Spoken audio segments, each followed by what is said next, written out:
খুলনা থেকে ঢাকায় মাস for unit কর্মসূচিতে যোগ দিতে আসার পথে বাগেরহাটে বৈষম্যবিরোধী ছাত্র আন্দোলনের গাড়িবহরে হামলা হয়েছে। শান্তিপূর্ণ কর্মসূচিতে যোগ দেওয়ার পথে পরিকল্পিতভাবে আওয়ামী লীগের দোসররা হামলা চালিয়েছে বলে অভিযোগ শিক্ষার্থীদের। খুলনা মহানগর থেকে শিক্ষার্থী বহনকারী 25টি বাস ছেড়ে আসে ঢাকার উদ্দেশ্যে। এর মধ্যে একটি গাড়ি কিছুটা পেছনে পড়ে যায়। সেই গাড়ির সাথে মোল্লাহাট এলাকায় যাত্রীবাহী একটি বাসকে সাইড দেওয়া নিয়ে শুরু হয় কথা কাটাকাটি। ঘটনার সূত্রপাত এভাবেই।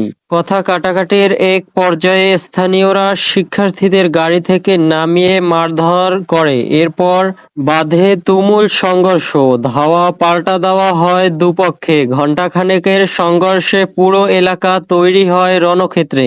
শিক্ষার্থীদের অভিযোগ, গোপালগঞ্জের প্রবেশ মুখে প্রস্তুত ছিল সন্ত্রাসীরা। এরপর গাড়ি বহর দেখে লাঠি সোঁটা নিয়ে হামলা চালায় তারা। এরপর যোগ দেন স্থানীয় লোকজনও। হামলা চালায় আওয়ামী লীগের দোসররা। অভিযোগ শিক্ষার্থীদের। জড়িতদের দ্রুত সময়ের মধ্যেই চিহ্নিতর দাবি জানায় শিক্ষার্থীরা। আপডেট নিউজ 24 প্রতিদিনের ব্রেকিং নিউজ পেতে আমাদের চ্যানেলটি সাবস্ক্রাইব করে আমাদের সাথেই থাকুন।